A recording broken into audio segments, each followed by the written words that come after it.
Colton Herta, this isn't your first time at Sonoma Raceway, but it's certainly your first time in an IndyCar. Tell us about the process of getting a feel for 700 plus horsepower and downforce and all kinds of madness around this road course today.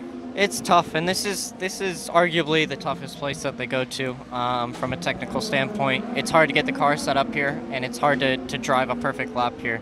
That's why in qualifying you usually see a bigger gap to cars here, just because of how tough it is to get the car right and to get the lap down. What were you trying to do early this morning, at least, to get comfortable? I know you'd love to be fastest forever, but there also has to be a little bit of caution while you're figuring out the limits.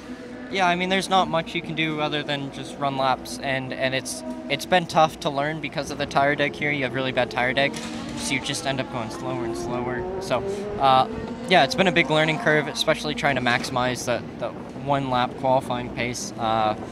It's something that I'm not really used to, and trying to get a lap together on your out lap. So it's something new, and these guys are really good at it, so it's going to take a bit of catching up to do. So you're right here running today with Scott Dixon, the Andretti Autosport folks, the Dale Coyne folks.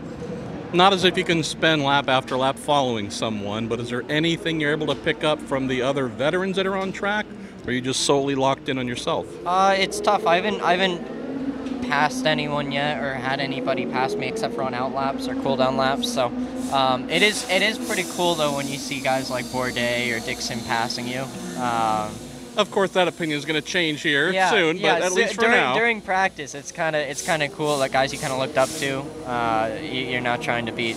Another thing that stood out to me as interesting is there are portions of this track that are more dangerous than others. There are places where the limit, you get a little bit wrong here or there, and all of a sudden you're back here changing some parts and pieces. You got caught out a little bit here towards the end of the day. You're fine. Car is super repairable, but what did you learn about that line here at Sonoma Raceway?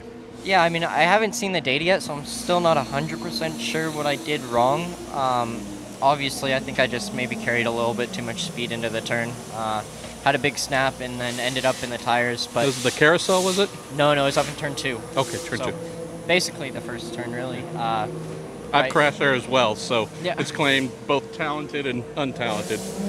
Yeah, but yeah, just kind of trying to find the limits on we just went out on new tires, so I was trying to maximize my one lap pace and just, I think, overdid it a little bit. But yeah, you know, I think it's repairable enough, so it shouldn't be too big of a deal. Last question for you. First race was here in 2005. Your dad was a part of that first race. Here you are at Sonoma making your first IndyCar start at the final Sonoma race. Nice little family bookend, wouldn't you say? Yeah, that's a good little stat to have. Excited. I'm happy that I could have been here before they go away for however long it might be. But you know, along with that, I am excited for Laguna Seca as well. Both really good tracks, and both will produce the same level of racing and strategy.